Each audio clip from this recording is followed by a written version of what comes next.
today I will be teaching my students how to properly perform the FitnessGram curl up. To begin, the objective of this test is to complete as many curl ups as possible at a specified pace with a cadence that I have on my computer right here with a maximum of up to 75 reps.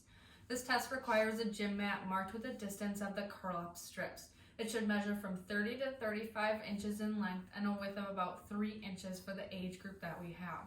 You will need score sheets that are available on the website as well, but we don't have them available today because of the mock data I have set up.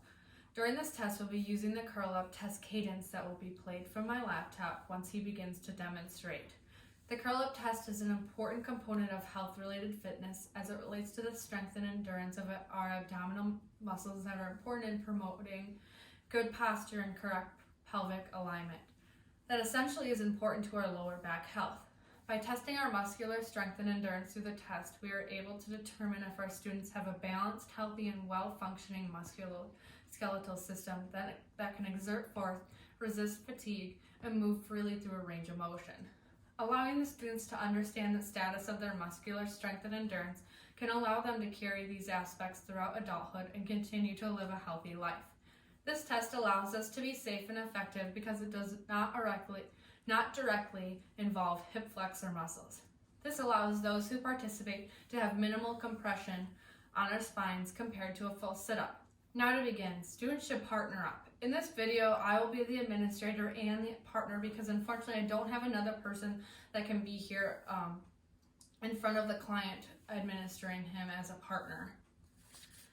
Partner A will perform the curl up while partner B counts and watches for form errors. The teacher will also watch from right here to look for errors.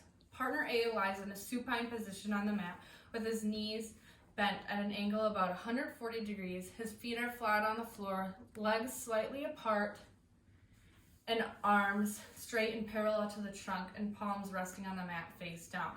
The fingers are stretched out and the head is in contact with the mat. The student should extend their feet as far as possible from their buttocks while still allowing the feet to remain in contact flat on the floor. The closer the feet are to the buttocks, the more difficult the movement. After partner A assumes position on the mat, partner B ensures that the fingertips rest on the mat nearest the edge of the curl-up distance by checking the location in the pre-marked mat or by placing the measuring strip on the mat under the partner. His legs so that they are placed directly on the first strip right here. His legs should be right to the edge of the mat and fingertips are the nearest edge during the measuring strip. Partner B then kneels down by partner's A head, and like I mentioned, we don't have partner B, so it'll just be me administrating, but if there was partner B, they would be sitting right above his head right here, and they'd be looking for form breaks in his curl-ups. Partner B can place a piece of paper under partner A's head to help determine whether partner A's head touches on each repetition, which we have underneath his head already. So before the test begins, partner B may pull on partner A's hands with no partner B, so I'm going to test that. This ensures that his shoulders are relaxed and not hunched over. If partner A is allowed to hunch the shoulders before beginning the test, he or she may be able to get the fingertips to the other side by merely moving the arms and shoulders up and down. The test begins with the feet flat on the floor, but the heels must remain in contact with the mat during the test. Partner A curls up slowly. I'm going to begin the cadence, and he's going to start to follow the cadence and begin some reps as he glides his fingers across the measuring strip, meeting the second strip on the end. So I'm going to begin the cadence, and he's going to perform a couple reps. Curl-ups now. Ready? Begin. Up, down. 1. He curls back down till his head touches the paper, and you'll hear that crinkle. Up, the movement should be slow and 3, gauged to the cadence of about 20 curl-ups per minute or 1 every 3 seconds. down. 5. Up, down. 6. Partner A will continue pausing until he or she can no longer go or has completed full 75 curl-ups or until the second form of cadence has been made. Up, down. 10. Up.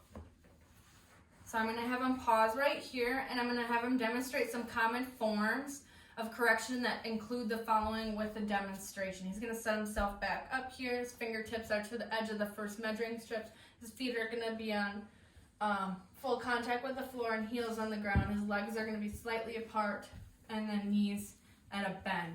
So I'm going to play this again, and he's going to go to the beat, and we're going to go through a couple errors.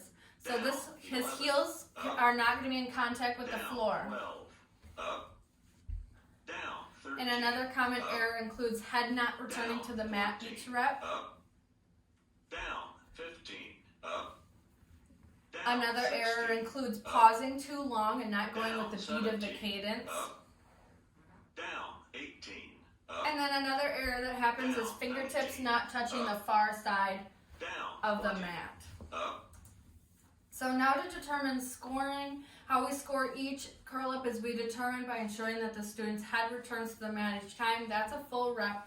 And a full rep is when his fingertips remain on the mat, heels remain on the floor, and his fingers go past that second measuring strip. The first form break counts as a curl up, but the second test ends, but the second form break ends the test.